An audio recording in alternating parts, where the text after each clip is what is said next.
Nalulung na ako sa sugal. Nawala na ang lahat sa akin. Mga gamit ko, pati asawa ko, iniwanan na ako. Magandang araw po sa ating lahat. Samahan niyo po akong bigyan ng payo ang ating sinder na si Sir Mardy. At ito ang mensahe niya. Idol, pwede ba akong magpa-advise? Tawagin mo na lang akong Mardy, 36 years old na ako, idol. Sa Pasay lang ako nakatira. Baka sakaling may mabuting may payo ka sa akin. Komplikado ang buhay ko, idol. Dahil sa maling gawain, hindi ko makontrol ang sarili ko sa pagiging sugarol, idol. Nalulung na talaga ako sa baraha at pagkakasino. Hanggang iniwan na ako ng asawa ko, pati anak ko. Naubos na rin ang kunting ari-arian na naipundar namin ng misis ko. Natanggal pa ako sa trabaho. Gusto ko sanang bumawi pero wala na rin akong pera. Ang nakakalungkot pa nito, pati yung pamilya ko, kapatid ko, wala na yata silang pakialam sa akin kahit nakatulong naman ako sa kanila noong palagi akong panalo. Kaya hindi na rin ako umuwi sa amin. Ayaw na nila sa akin. Kaya minsan nakakaisip ako ng masama, lalo na ngayong nagtatrabaho na lang ako bilang isang staff ng sikat na kainan dito sa Pasay. Okay, Sir Mardy, magandang hapon po sa iyo, sir. Nagulat po ako dito sa mensahe niyo po. Sisiguraduhin ko po na hindi kita bibiguin sa magiging payo ko po sa inyo, sir. Pero bago po tayo mag-umpisa, sir, gusto pong sabihin sa iyo na naging player din po ako ng casino sa mga nakalipas na taon, way back to 2017. Kaya itong video na ito, makakatulong ito sa mga taong nag-uumpisa pa lang sa bisyo ng pagsusugal. Lalo na ngayon, ang daming klase ng sugal online. Para sa inyo ang video na ito. Sir, unahin natin itong sinabi mong nalulung ka na sa sugal. Salitang nakakatakot dahil pinagdaanan ko rin ito noon. Salitang ang daming pamilya ang nasisira, naghihiwalay. Salitang nakakasira ng pag-iisip dahil kapag lulung ka na sa sugal, hindi na makapag-function ng maayos ang utak mo. Lulong sa sugal ang salitang tatapos sa karera ng buhay mo. At sabi mo, sir, nanalo ka rin noon. Opo, agree po ako dyan, sir.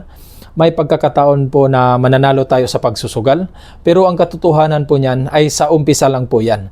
Kapag nag-umpisa na po na matatalo ka na sa sugal, lalo na po sa pagkakasino, diretso na po yan hanggang masimot na po ang lahat ng pera mo dyan, hanggang aabot sa punto na mangungutang ka na ng pera at magsasangla ka na ng mga gamit.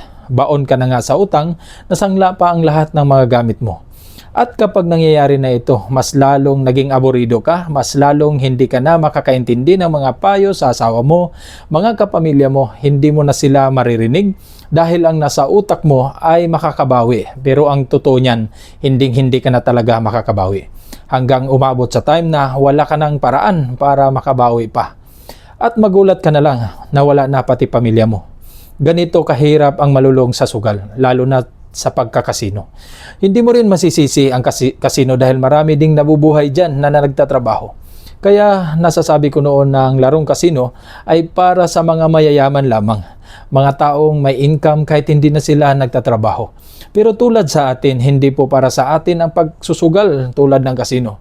Sa buhay ko noon, dumating ang time na natatanong ko ang sarili ko kung okay pa ba ako o may pag-asa pa ba ako. At tama po kayo, sir. Minsan naisip ko rin noon na gumawa ng masama para maibalik yung mga bagay na nawawala sa akin. Naalala ko tuloy ang dati kong boss na sabi niya sa amin, kaya kasino daw ang ginawa niyang negosyo dahil hindi daw ito kailanman natatalo. At dito naman sa part ng asawa mo, sir, tiwala ako na maayos mo pa sila. Kausapin mo sila, sir. Sabihin mo, sir, na hindi mo rin ginusto ang pangyayaring ito. Lalo na sa pamilya mo, magulang mo, kapatid mo, kausapin mo sila. Alam kong hindi sila nagkulang ng pagpapaalala sa iyo noon. Hindi mo lang sila naririnig sa time na yon dahil lulung ka sa sugal. Feeling mo sa time na yon tama ka, tama ang ginagawa mo at mali ang mga payo nila. Kaya akala mo lang ngayon pinabayaan ka na nila, pero ang totoo niyan hindi. Hinintay ka lang nila na lumapit sa kanila, sir. At ito ang magiging payo ko sa iyo, sir. May pag-asa ka pa dahil may buhay ka pa, sir. Lahat ng nararamdaman mo ngayon, yan din ang nararamdaman ko noon. Doon sa sinabi mo, sir, na gusto mong bumawi sa sugal, baka sakali manalo, hindi na po ito mangyayari, sir. Matatalo ka lang ulit, madadagdagan lang ang talo mo. Yan po ang espiritu ng kasino. Kung kailan ka hirap na, mas lalo ka pang tatalunin ito. Para makapag-umpisa ka ulit, sir, sa buhay. Dahil 36 years old ka pa lang naman, tanggapin mo na ang lahat na talo ka. Wala na yung mga bagay na iniisip mo na mababawi mo pa dahil hindi na po mangyayari yan, sir. Tanging pagtanggap sa mga nangyayari sa buhay mo para makapag-umpisa ka ulit. Ito lang ang tanging magagawa mo. At tumingala ka sa taas para masabi mo sa Kanya ang bigat ng daladala mong problema, bunga ng pagkakamali mo. At minsan ko na rin itong nagawa noon. At kung kaya mo pang kausapin ang asawa mo, kahit hindi ka pa niya tanggap sa ngayon, kausapin mo siya, sabihin mo sa kanya ang lahat kung ano man ang nagpapabigat sa damdamin mo ngayon. Kung may mga utang ka pa, sabihin mo sa kanya, sir, kasi yan ang dahilan kung bakit mas lalong nalulung ka sa sugal dahil gusto mong manalo para makapangbayad ka sa utang mo. Pero mas lalo kang matatalo. Dinanas ko yan, sir, kaya alam ko kung paano tinapos ang bisyo na yan.